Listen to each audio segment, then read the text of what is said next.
paz do Senhor, amém?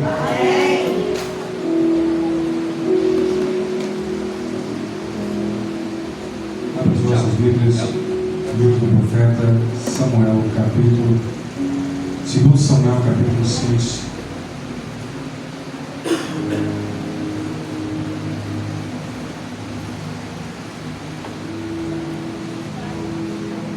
Segundo Samuel, capítulo 6, versículo 9.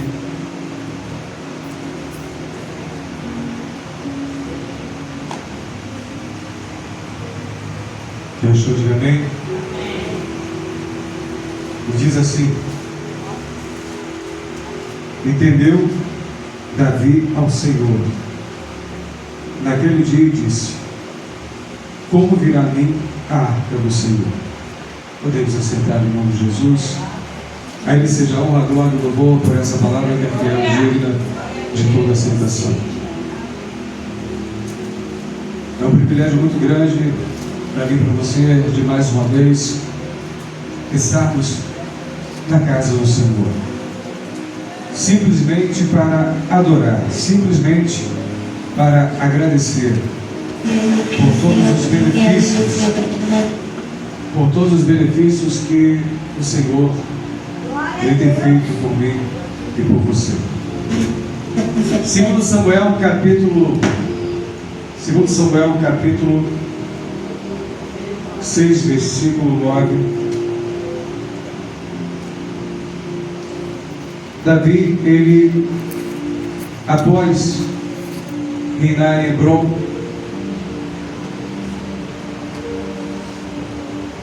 o povo judeu, após a morte de Saul, vai até Hebrom em busca de Davi.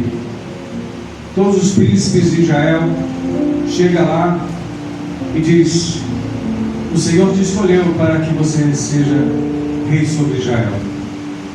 Pois havia o Senhor já te escolhido, o Senhor havia te tirado de trás das malhadas, e Samuel te ungiu para ser rei sobre Israel. E agora chegou o tempo para você reinar sobre nós. E Davi, ele é ungido, é separado para assumir a nação de Israel. Samuel não estava mais no meio do povo de Israel, havia dispensado o Senhor. E Davi amou muito Samuel. Davi não tinha mais aquela presença. E quando ele ia para a batalha, ele consultava o profeta, e o profeta a Deus, e Deus dava a vitória a Israel. Só que passaram-se bastante tempo, e Davi, ele se reúne com todos os príncipes de Israel, e diz: eu tenho sentido a falta da arca, do concerto da arca da aliança na terra de Israel. Porque quando Samuel estava vivo, a arca estava em Siló, ou Shiló. A arca estava lá, não estava em Jerusalém. Quando o sacerdote ali era vivo, o sacerdote morre, Ofni e Finéias também, por colocar as mãos naquilo que não era para colocar as mãos. Mas eram sacerdotes, mas não tinham permissão para tocar a arca de Deus indevidamente, tocar a arca do Senhor de qualquer jeito, de qualquer maneira. Os filhos de Eli eram filhos rebeldes, conhecia a lei, conhecia a palavra, conhecia a Torá, conhecia os costumes, as tradições, todos os princípios, mas não temiam a Deus e não respeitavam o seu pai dentro da sua casa. Até que chegou um dia em que os filisteus se propuseram no seu coração: vamos tomar Israel. E quando os filisteus chegam, todos se preparam para a batalha, sem o consentimento, sem consultar ao Senhor. Naquele dia, cedo, morrem 4.000 e voltam depressa e dizem: vamos até Siló, vamos pegar a arca do Senhor e levar até o campo de batalha. Levemos também os filhos de Eli, Ofni e Finéias. Eles pegam a arca e levam para o arraial, achando que Deus estava com eles. E Deus não estava naquele dia.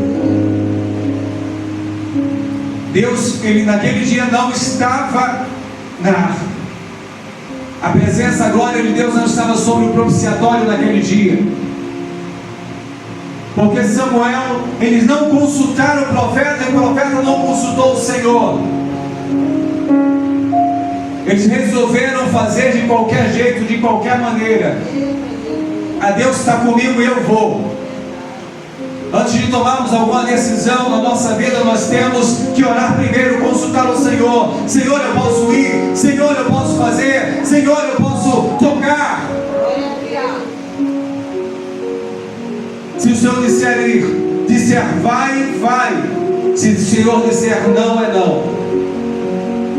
Mas eles foram sem o consentimento de Deus.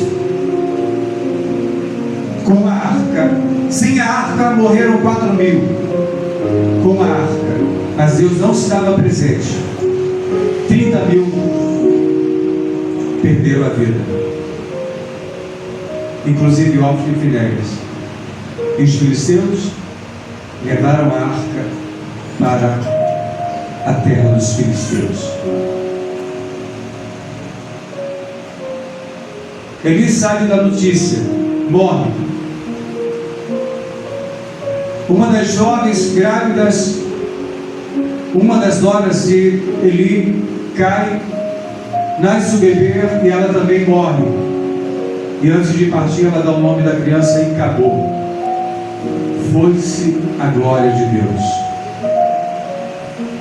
Naquele dia, fechou-se o tempo, o céu ficou de bronze sobre toda a nação de Israel. Os filisteus se alegraram por vencer a nação de Israel, por derrotar os exércitos de Israel, por afrontar os filhos de Deus, zombar de Deus. Olha que interessante, Deus não estava no campo de batalha, mas Deus entrou na terra dos filisteus. Eles colocaram a mão naquilo que não era para tocar também. A arca entra e, como zombaria, eles colocam a arca dentro do templo do deus Dagon. Fecha-se a porta do templo do deus Dagon e eles oferecem a arca como oferenda, como um presente ao deus Dagon. Metade homem, metade peixe.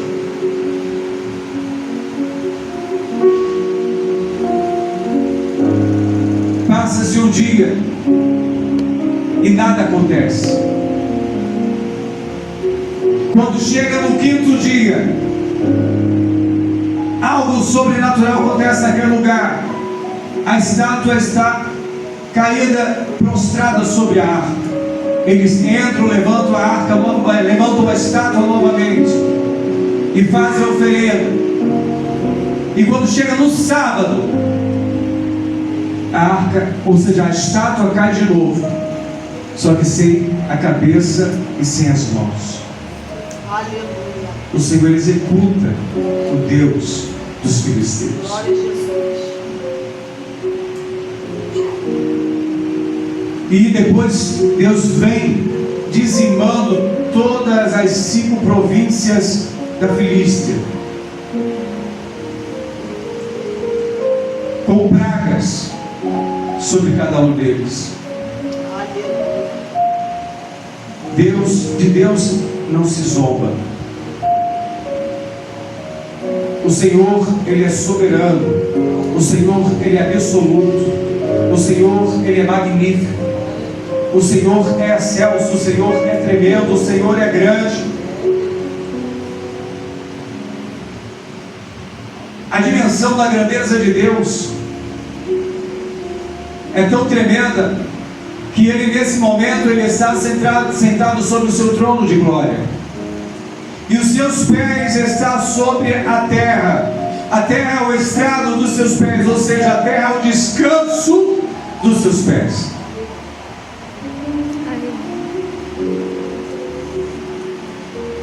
E os filisteus, depois de passarem o que passou, eles resolvem devolver a arca do Senhor. E quando eles pensam em devolver a arca do Senhor, eles se reúnem e perguntam: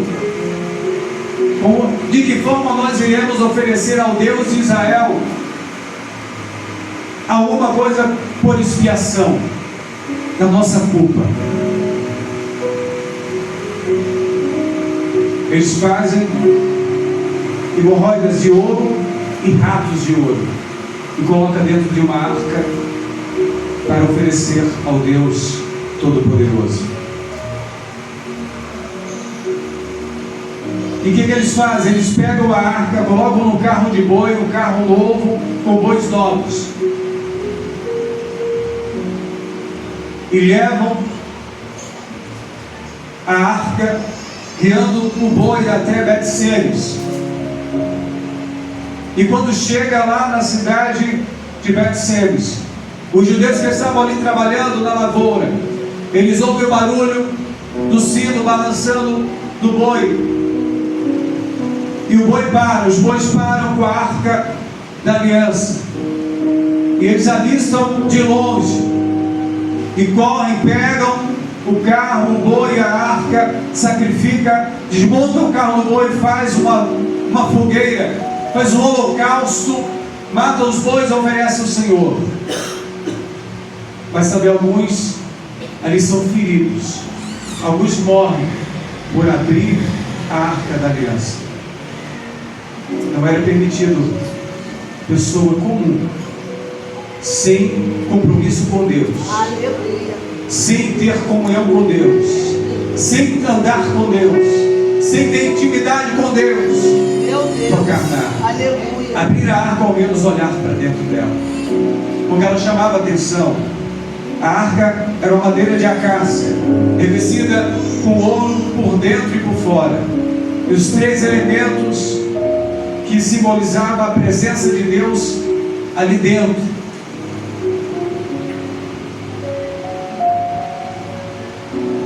E os anciãos daquela cidade se reúnem e dizem: olha, agora o que nós podemos fazer? Nós temos que enviar a arca para algum lugar, aqui ela não pode ficar. Vamos enviar mensageiros a Kiriat Jearim. E quando eles enviam mensageiros a Kiriat Jearim, ao chegar lá, eles sabem da notícia que a arca estava lá em Bet-Semes. E eles enviam alguns homens para buscar a arca e levar até a casa de Abinadab. A arca do Senhor fica na casa de Abinadab 20 anos e nada acontece. Nada acontece. Passam-se 20 anos e Davi resolve buscar a arca do Senhor. E quando ele vai buscar a arca na casa de Abinadab, com seus soldados, ele volta no caminho alegre, regozijante, adorando ao Senhor, porque estava levando a arca para a cidade de Davi. Só que ele leva da mesma maneira como os filisteus conduziram até Bet-Semes, de forma errada. A arca de Deus, a presença de Deus, não é para ser conduzida, levada num carro de boi. É da forma correta como o Senhor determinou a Moisés. E quando Davi está na metade do caminho, quando chega próximo à ilha de Nacon, Uzá e Aiô estavam guiando o carro de boi. Os bois tropeçaram e a arca balançou, e Uzá coloca a mão para segurar. Ali a ira de Deus desce sobre Uzá, e Uzá morre por causa dessa imprudência. Não foi porque Uzá morreu porque ele estava em pecado. É porque ele não era escolhido para cuidar da arca de Deus. Uzá não era levita. Uzá ele não foi separado. Uzá ele não foi consagrado para cuidar das coisas do Senhor. E Davi, ele pensa e olha e diz: como eu poderei levar a arca do Senhor até a cidade de Davi? A única forma é eu deixar a arca em algum lugar. Ele deixa a arca na casa de Obed-edom, o geteu, um homem simples, músico também da casa do Senhor, e responsável da casa do tesouro. Era uma pessoa simples, humilde, era servo de Davi. E Obed-edom, ele abre a porta da sua casa e diz: deixa a arca do Senhor aqui, que eu vou cuidar dela, eu vou zelar por ela. E quando Davi deixa a arca na casa dele, Davi vai embora com todo o seu exército. Mas é bem provável que Davi deixa guardas de prontidão, guardando a casa de Obed-edom. A Bíblia diz que fica 3 meses a arca na casa de Obed-edom. E o mensageiro corre e vai dar notícia a Davi: olha, passaram-se 3 meses, ó rei, que a arca ficou guardada na casa do teu servo. E nós sabemos que o geteu, a mulher dele não tinha filhos, os animais eram estéreis, o campo também era estéril, e ele era um homem simples, humilde. Algo sobrenatural aconteceu na casa de Obed-edom. A mulher dele agora está grávida, o campo está produzindo, os animais estão gerando. O Senhor tem abençoado aquele homem de uma forma sobrenatural. E Davi se alegra porque a arca do Senhor estava na casa de Obed-edom. Sabe por que ele foi abençoado? Porque ele recebeu o Senhor dentro da sua casa de uma forma diferente. Quando eu e você nós recebermos a arca de Deus na nossa vida de uma forma diferente, dentro da nossa casa, dentro da nossa família, dentro da nossa parentela, o Senhor ele vai fazer o sobrenatural, o Senhor ele vai agir, o Senhor ele vai reagir, o Senhor ele vai curar, o Senhor ele vai operar prodígios e maravilhas na nossa vida. Glória a Deus. Quando nós de fato e de verdade abrirmos o nosso coração para deixarmos o Senhor entrar da forma certa, da forma correta. O Obed-edom ele cuidou, ele zelou da arca do Senhor. Ele recebeu a presença de Deus de uma forma diferente. Ele recebeu de coração. É como que ele dissesse: Senhor, entra na minha casa. Senhor, entra na minha vida. Senhor, entra na minha família. Entra na minha parentela. Senhor, a minha vida é tua, a minha casa é tua, a minha família é tua, tudo que eu tenho pertence a ti, tudo é teu. E Davi se alegrou com a notícia. Ele volta para buscar a arca e ele retorna para Jerusalém, a casa de Davi, levando a arca da forma correta. Sabe como? A arca sobre os ombros. Deus se leva sobre os ombros. Não se leva num carro de boi. O Senhor é soberano, Ele está sobre todas as coisas. O Senhor se conduz de forma diferente. Muitas pessoas estão levando Deus de qualquer jeito, de qualquer maneira, de forma incomum, que não tem agradado a Deus. E Deus ele não tem estado em muitos lugares. É verdade. Aleluia. O Senhor ele quer ser conduzido da forma correta. Aleluia. Com temor, com respeito, com reverência. Porque Ele é Deus. E nessa noite você possa conduzir o Senhor, levar o Senhor da forma correta. o sobrenatural de Deus acontecer na sua vida. Amém, Jesus.